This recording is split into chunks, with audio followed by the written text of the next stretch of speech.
You're listening to Civic Media.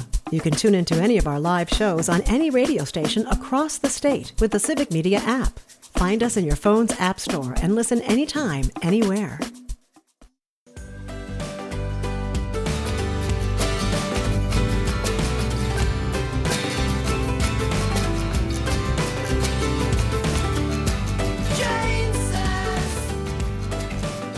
Good morning. Welcome to Matinaire on Air. My name is Greg Bach. I am your host, and you are listening to us on the Civic Media Radio Network.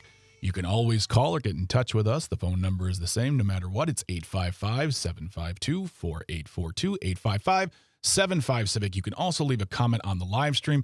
We are currently streaming on Facebook, YouTube, and the platform that we in this house still call Twitter. We have a fantastic show for you today. It is December the 19th. We are 6 days away from Christmas.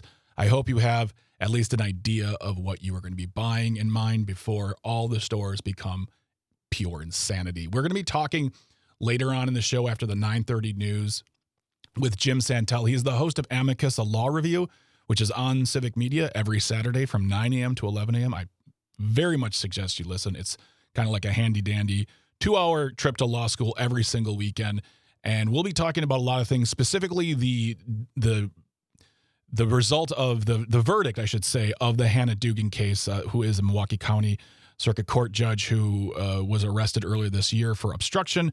We're going to be talking about the verdict in that, what it means going forward, as well as other things in the news with regard to what is happening in law. Supreme Court is, of course, big docket this year.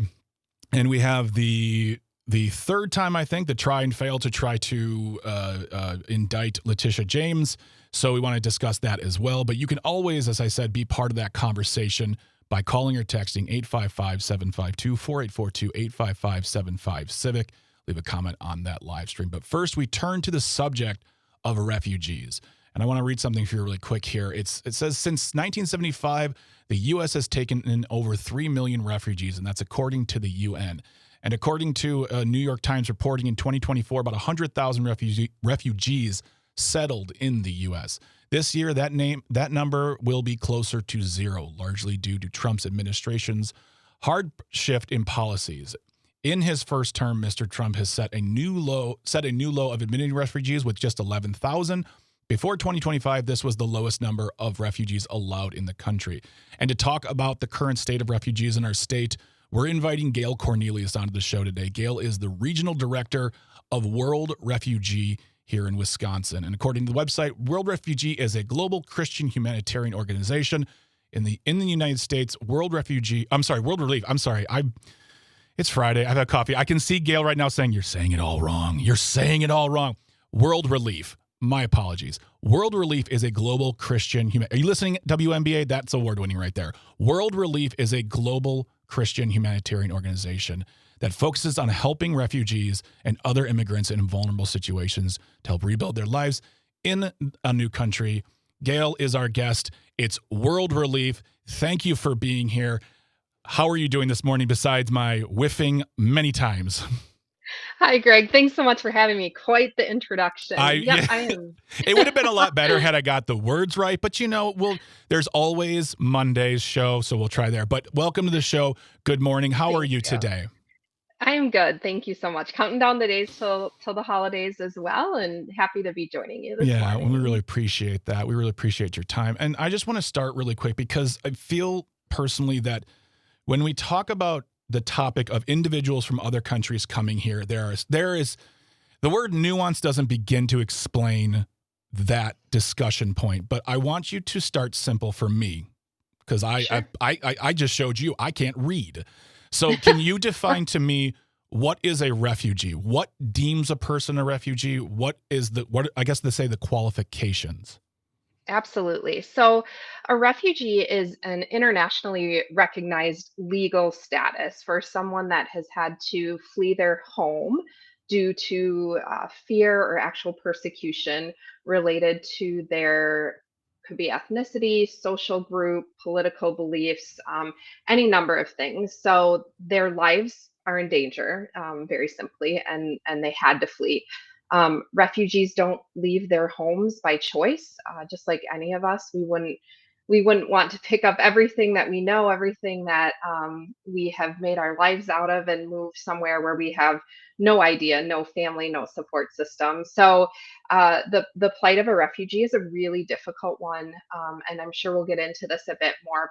But becoming a refugee or having that designated status is an incredibly long and recognized process that starts actually with the UN and the UN High Commissioner on Refugees. So for the US, that means that we recognize that legal status. Mhm. And for folks that come here to resettle in the US, they come at the invitation of the US government. So it's different than a lot of other immigration statuses. As you said, it's very confusing right now. Nuanced is a good way to put it, but I would say it's just really challenging to understand all of the different statuses. And so sometimes we kind of lose the core of who is a refugee when the conversation is so difficult around immigration in general right now.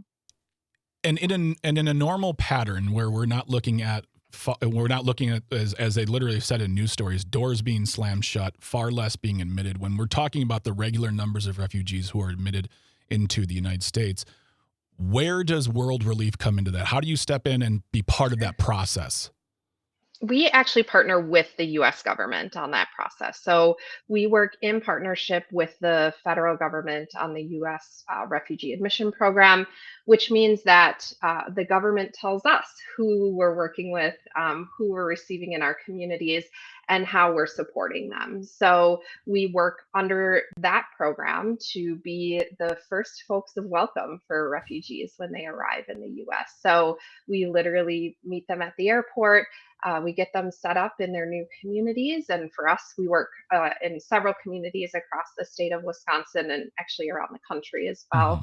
Mhm. But everything from securing housing, making sure the kids are enrolled in school, working really quickly to have those first jobs here in the U.S. and just really provide that start to their new lives as they're coming here.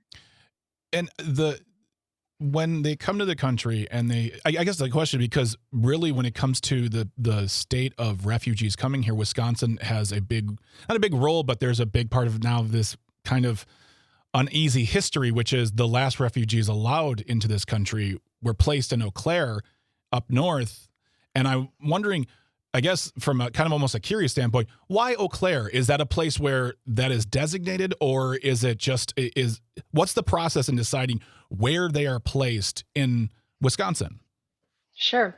And actually, again, that's a federal government choice. Mhm. So the agency works with resettlement agencies across the United States. This had been managed historically, or up until this year, by the U.S. State Department. And so the State Department would manage the program, admit refugees into the country, and then really find their best fit location. In communities all over the country, we have certain populations or maybe family groups that we really try to keep together. Just ensures a better chance of success and possibility to make their new home here. So it is a choice of the government. We work in partnership with the government to say, yes, this is a great community. We're here to support. And in Eau Claire specifically, the city of Eau Claire has been incredible partners to us, and to the federal government as well, in terms of the support and welcome and just the way that the community has wrapped around the families that we've been able to work with there. If you're just joining us on Matt and Air on Air, we are talking to Gail Cornelius, who is the regional director of World Relief right here in Wisconsin. And you mentioned partnership with the federal government, and I think that probably in the before times that was an easier thing to talk about. How has all of this impacted the work that World Relief does? Where are you standing as an organization on what you can do to help people who I guess are now here? You're not looking at who's coming in. It's now just you have to focus on those who are part of the population. And what portion of the population here in Wisconsin are refugees? Sure. It's actually a really small portion that are refugees. So for World Relief over the course of the past 5 years, we have supported about 1,400 individuals that we've welcomed across the state. For the state of Wisconsin, with all of the different agencies, that number is about 5,000 across the entire state of refugees that we have welcomed and resettled, which is a pretty small portion of our Mhm. population. And so, this last year has been one of the most difficult for our work. A lot of uncertainty, a lot of very quick changes that we're having to navigate. And I think the part that's really been the most difficult is the families that we do walk alongside and support um, have a lot of uncertainty of if they're actually welcome here, if they should be here. Mhm. A lot of them have families that are still overseas that they were intending that would be resettled as well and that would join them. And so now they're missing half of their families and their lives and they're here, and that is indefinite at this point. We don't know when that will change. And so in the work that we do, it's about the people for Mhm. us, of course, and we're called to this work through our Christian calling. And so for us, it's really hard to see that heartbreak, that uncertainty, the fear that now the refugees have fled, right, because of fear, and now they're here and they're experiencing that fear all over again. So there's a lot of re-traumatization that happens as well. And that's something I've seen in the articles too, is that, you come to this country that in theory welcomes you in through the legal process. You're going through all the steps, and it's not an easy step either. You don't just walk on No. you don't walk into to LaGuardia and say, I'm a refugee. I pick Eau Claire. You have to go through a process. Some would say legal and doing it the right way, but that's for another conversation.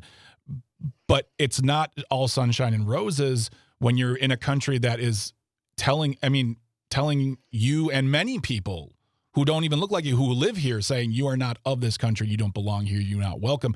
And I think that one thing I want to say really quickly before we head out for a moment, we'll come back and we'll keep on discussing this issue, is the fact that I love the fact that you make it known that you are a Christian organization. I'm not a religious person, but I say that I think that's important because I think in today's day and age, when we see people who say I'm a Christian doing Christian work, we're talking about helping others, which is I feel like the baseline for the book. Correct me if I'm wrong. I don't know. Right. I haven't been to church in a while, but I think that's an important thing to talk about, is the fact that you are here in the service of others who are trying to find a better life. And when we come back on the other side, I want to talk about World Relief, the future going forward, and how folks are stepping up, of course. And I think that's the through line for Wisconsin and many other states, but we're the best.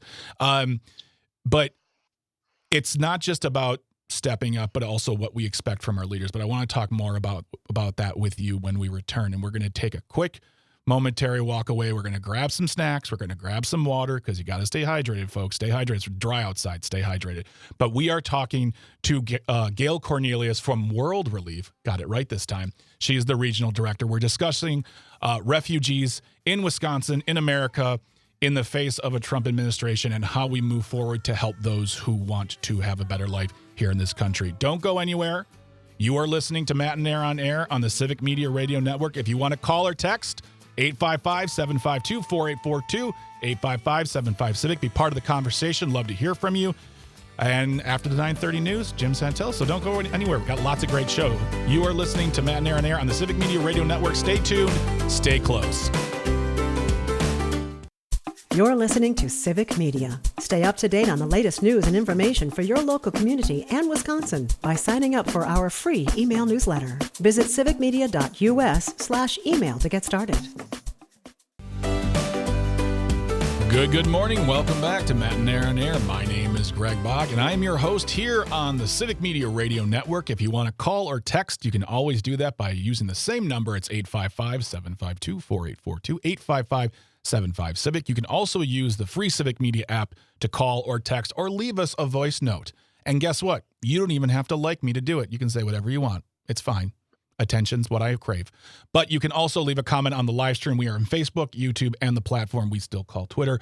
We are continuing our conversation with Gail Cornelius, who is the regional director of World Relief here in Wisconsin. And we are talking about the state of refugees here in the state, across the country, and the major changes, especially in the face of the second Trump White House. And Gail, one of the things we always see in times like this, whether we're talking about, funding being cut for refugee assistance, funding being cut for SNAP, funding being cut for, you name it, a lot of funding this year has been cut. What we see from folks, especially here in Wisconsin, are communities stepping up and helping and being part of the solution.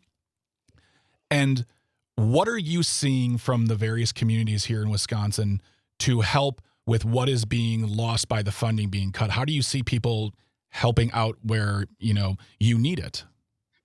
That's a great question, and I love to be able to speak to this. Before the break, you said you think Wisconsin is the best, and We I are. happen to agree. Yeah. Take that, And Minnesota. we've certainly seen that through this time as well. So, one of the really challenging things that happened within the first week of this administration was that funding was cut for refugee families that had just arrived into the country.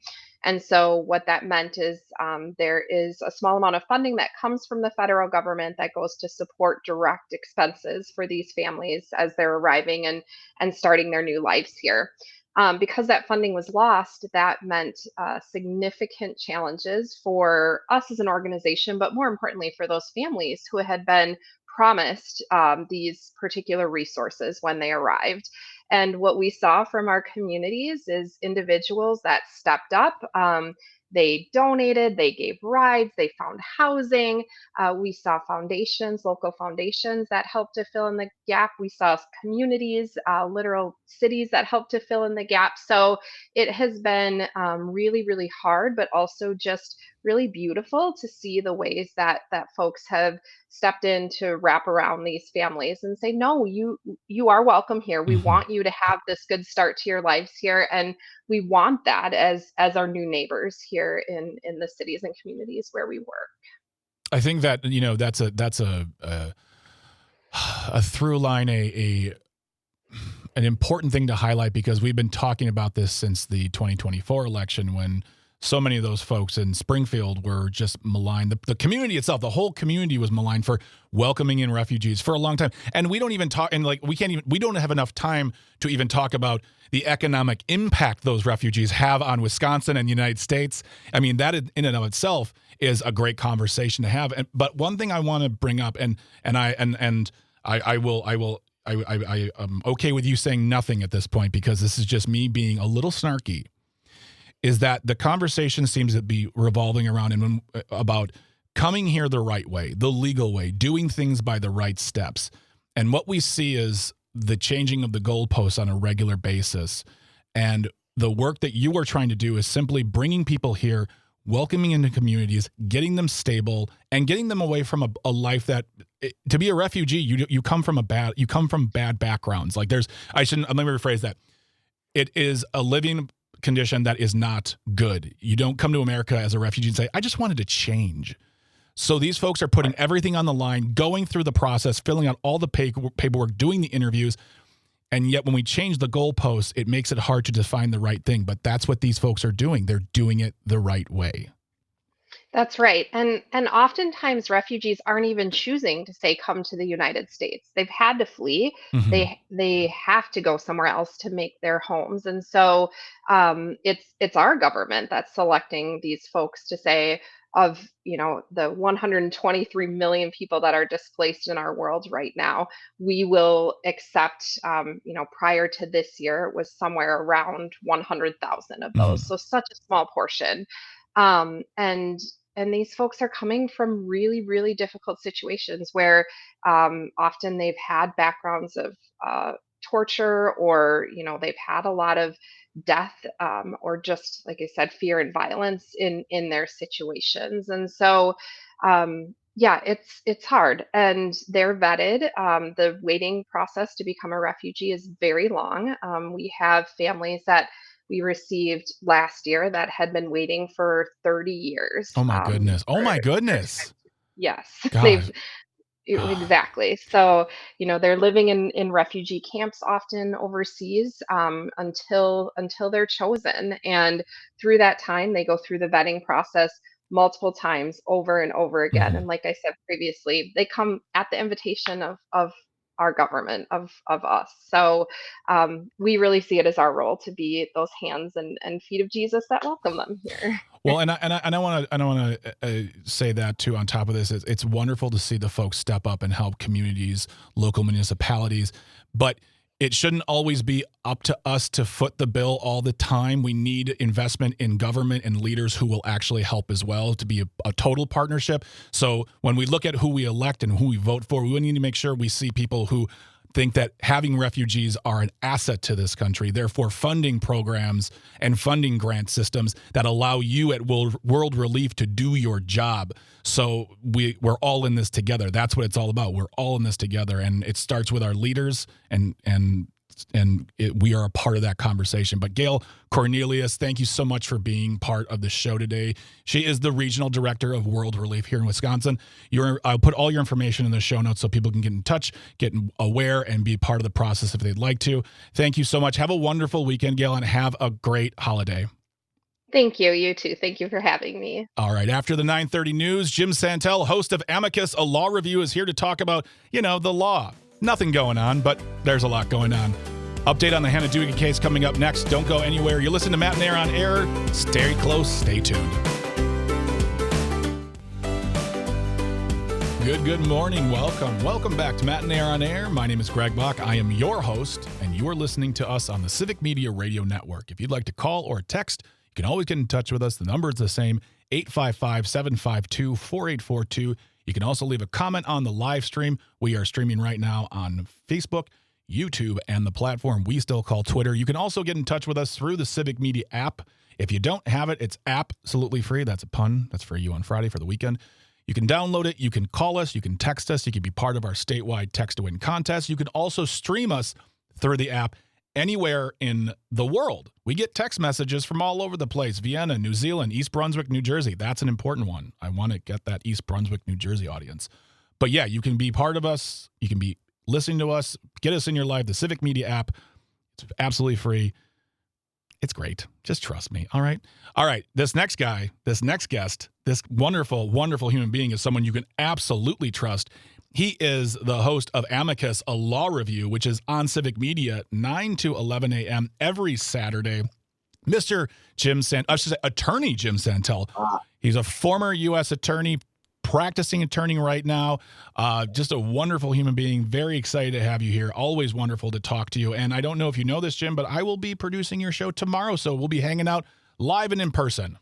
I cannot tell you how animated I am just even by the thought of that, of you and me once again, maybe not quite in the same room, but through a glass, and looking forward to it with wild expectation, my friend. There you go. Wow, you're really setting the bar high for me just pushing buttons. Sweet. So I wasn't expecting, let me start with this. We're going to start with the Hannah Dugan case. Big news coming out yesterday afternoon. I was kind of surprised with the speed at which this went. I thought we would be waiting a little bit longer for the end of the trial and the verdict. But can you tell the audience, Hannah Dugan was arrested early this year for obstruction. There was video. There was a lot of consternation. There was a lot of talk. It made the headlines nationwide. And we came to a verdict yesterday. Can you talk about that, Jim? Sure. And again, I agree with you, my friend, that when the attorneys, especially for the prosecution, talked about as many as 28 witnesses, the defense obviously promised a case as well, which they put on, looked at that and thought, gee, there's entirely a possibility this could go into even next week, given the notion that you want to have a jury that's attentive and is moving apace. But still, I was also surprised by this. The prosecution in the end rested on Wednesday, after calling, again, a number of different witnesses, including some agents, some law enforcement, who described a lot about the geography of the courthouse, the courtrooms themselves. That included also, very notably, the chief judge of the Milwaukee County Circuit Court. His name is Carl Ashley. And maybe the principal and key, hesitate to call them star witnesses, but was a judge named Cristela Cervera. And she was a major prosecution witness describing her involvement in these events, her great discomfort. She placed a lot of distance between herself and Judge Dugan and said that judges should not be involved in making these kinds of arrests. So lots of activity early on in the week, lots of compelling things for all of us, including the jury, to consume. And then Thursday morning, of course, we turned to the defense, and they had 4 witnesses as well, including the former mayor of the city of Milwaukee, former Ambassador Tom Barrett. Yes. As a character witness, right? Interesting. We should chat about that. We had a couple more judges who also came in. Again, circuit court judges, which makes this entire proceeding so fascinating that most of the witnesses, Greg, as you well know, were judges, right? When's the last time you've heard that? They came in and talked about the development of a policy to handle these circumstances where you've got agents showing up to arrest people who are subject to immigration warrants. The fact that that's still in process, there is, again, the point of that was a certain amount of confusion, suggesting that Hannah Dugan also did not have clear direction.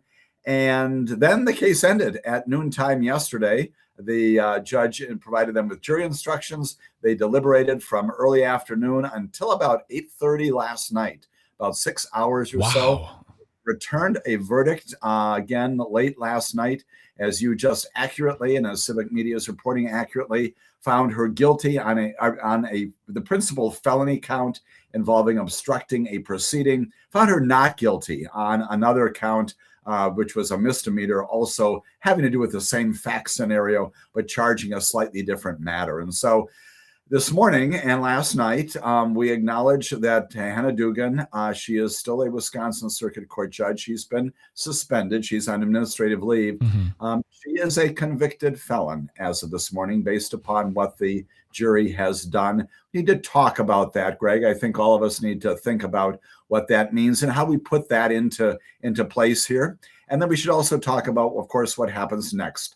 She is not in custody. She is not, as you and I and Jane have talked at such great length in the past, she never was and never will be a risk of flight, a danger to the community. She was released by Judge Edelman last night, and there will be an awful lot of proceedings now following this.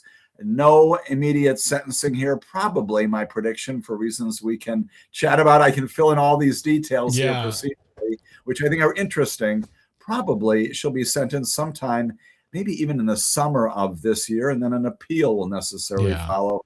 Her judgment will not become final, maybe for as long as a year before this is all completely resolved. You know, I think I'm going to call Thom Hartmann and see if we can just take like the first hour of his show, because I have a lot of questions. Let's do it. Yeah. If you are listening to us right now, if you're just joining us, you're listening to Matt and Air on Air on the Civic Media Radio Network, and we are talking to Jim Santel, who is a former U.S. attorney, currently a practicing attorney. I would say perfecting a law, but whatever. We'll not get into that. But then also, he is also the host of Amicus, a law review, which is on the Civic Media every Saturday, 9 a.m. to 11 a.m. It's a great, great show.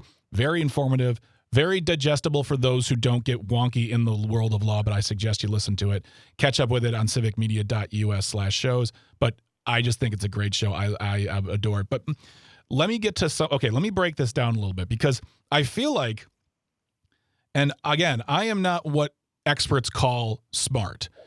When I saw that video, is it all based on the fact that she simply took him out another door and she did it herself? Because when you watch the video, she brings him into the courtroom. She takes him through another door, which leads him right to the hallway. He goes to the hallway. He gets in an elevator with ICE agents.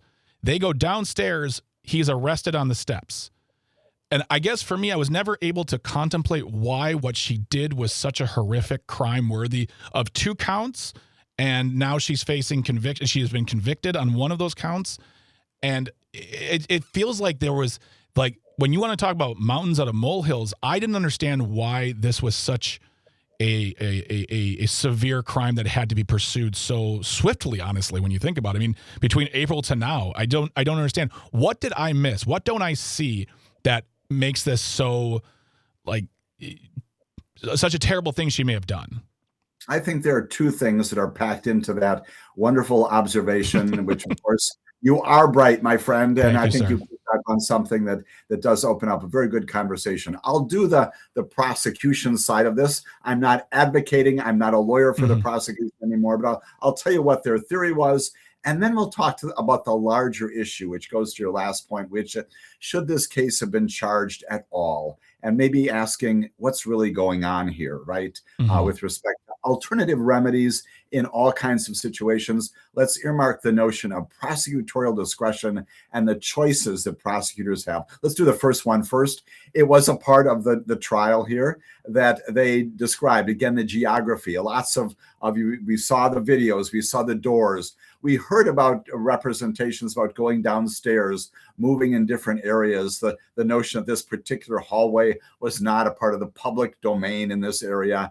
And the issue, which is a very narrow legal issue, but I think it answers in part the concern about whether or not there's even a basis for probable cause and a prosecution here, is that, and again, I think a lot of people are looking at this in the same way. All this happens very quickly.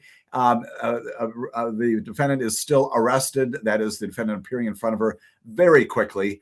Plainly, the obstruction, the attempt to undermine the proceedings, so to speak, does not last long at all, and he is in custody. He has since been deported, for what it's worth. So the process, if you, depending upon how you feel about that, goes forward. But here's the point, and that is that the law contemplates that if you are obstructing, if somehow you're putting up barriers to the government's proceeding, here they're asking to, and they've got warrants to arrest him, that is the event, that's the nature of the crime. And to put a fine point on it, it doesn't matter in the end. And this is what the prosecutors argued to the jury, that your efforts were or were not successful in the end. I compare it somewhat to the issue of, if I go into a bank, and again, analogies are always difficult to do, but maybe think about it this way. You go into a bank and you say, I've got a demand slip here, I've got a briefcase, put money in this, and as I'm walking out, I have second thoughts, and I turn around, I give the money back, and I say, all is forgiven. Well, it's not all forgiven. You've still attempted to do just that.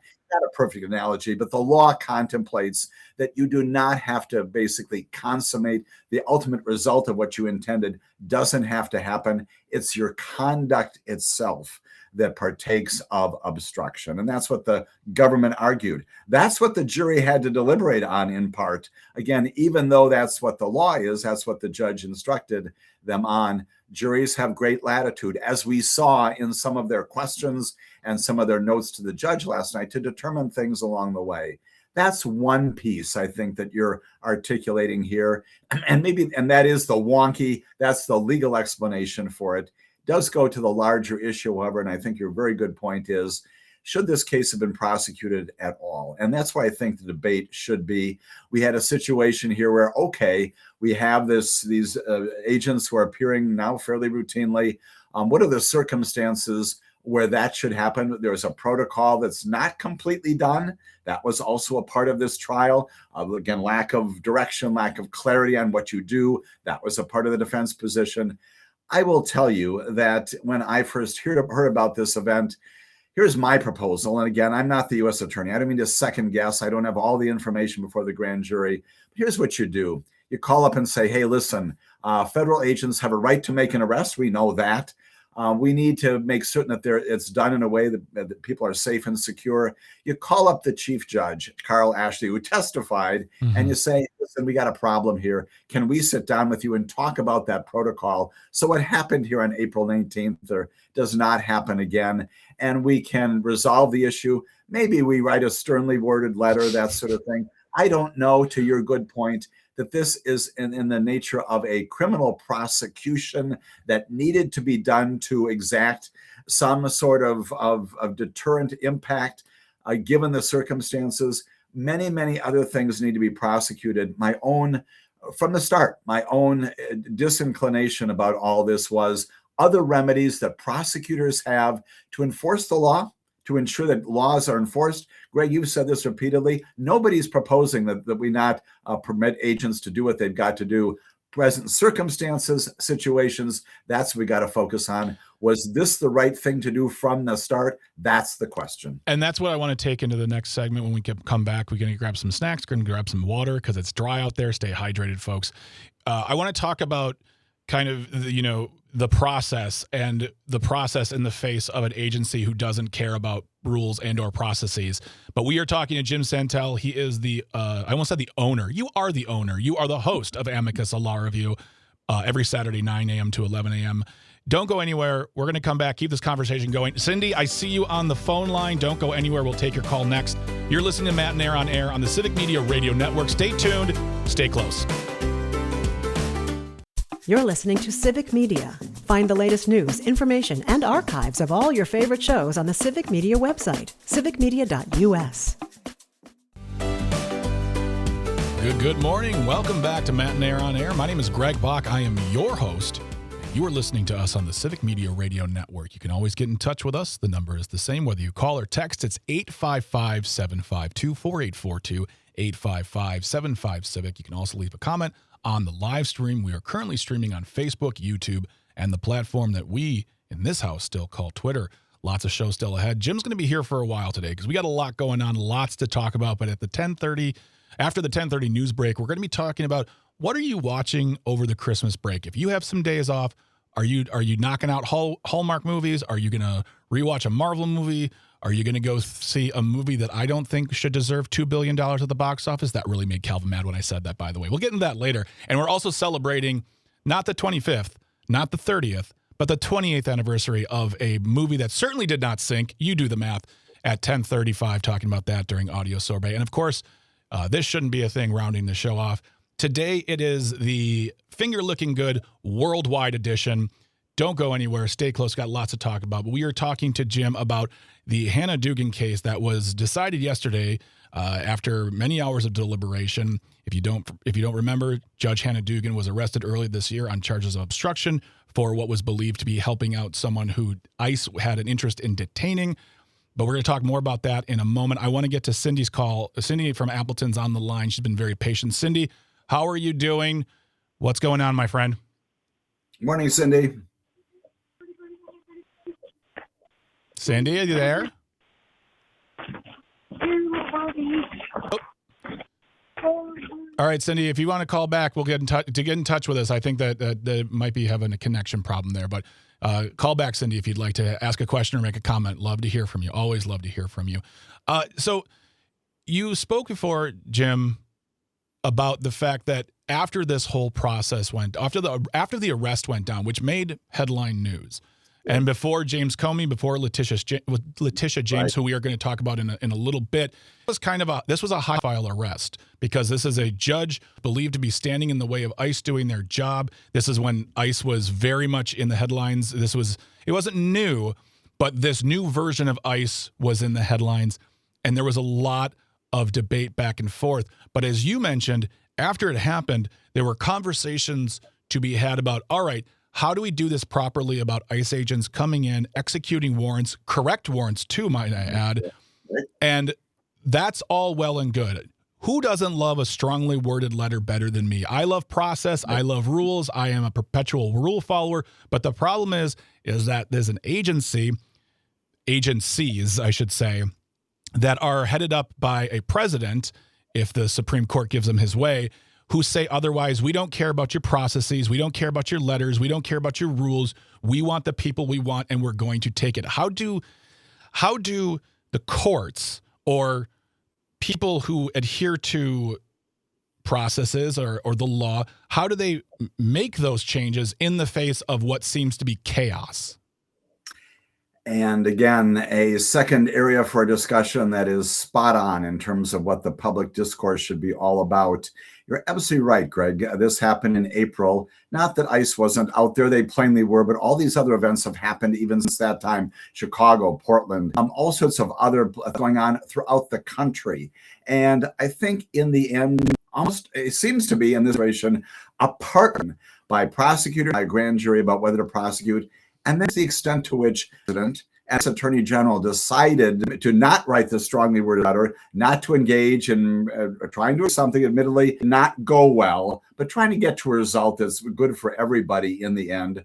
What is the first example to be made of somebody who stands in of ICE and what it wants to do, and even the policies, as you indicated, is to advance and to follow. And is a one, especially since the U.S. Attorney and the Justice and a grand jury in Milwaukee ultimately make that decision. But it certainly seemed, did it not, to you and many others, the arrest of Hannah Dugan again, 8 or 10 days after this event. And what did we see? We saw when she was walking around inside the federal courthouse. We have pictures of her situation. I cannot help but wonder if the decision, which is also a decision made to do that in that way, to arrest her under those circumstances, again, could have very easily just summoned her in. She is not a risk of flight. She is not a danger to the community. Does not that decision, which is a process decision, also reflect upon what is really the intent of this administration, which, yes, is to prosecute cases, but also to send messages that if you in any way advance the notion that we're going to push back on immigration, we are going to go after you at the highest levels. We're going to indict you. We're going to arrest you. We're going to shackle you. We're going to deprive you of your liberty. That is a concern that moves, again, beyond, as significant as this case is for Hannah Dugan and for all of us. That's an issue that's far beyond just the prosecution that ended yesterday, even though we'll continue in the federal courthouse in Milwaukee. That's the one that I have also great concerns about when it comes to what is going on here with the agency that I worked for 30 years. And that's what I want to talk about after the top of the hour news break too, are the optics, reality versus the papers, what that means right now and how it pertains to the high profile arrests of other folks. Is this a witch hunt? Is this prosecuting your enemies? And where do we go from here? But we're going to keep talking to Jim Santel, who is the host of Amicus, a law review, 9 a.m. to 11 a.m. Saturday mornings here on Civic Media. As I said before, be part of the conversation. Ask questions. We want to hear from you. You are listening to Matt and Air on Air on the Civic Media Radio Network. Stay tuned. Stay close. The national news cycle never stops, but it can be hard to find news about your local community. Civic Media is dedicated to providing quality local and state news coverage across Wisconsin. With the Civic Media app, you can get notifications about local stories that matter to you and your community. Find the free Civic Media app in your phone's app store and choose notifications from the menu to tell us what kind of news you want to hear about.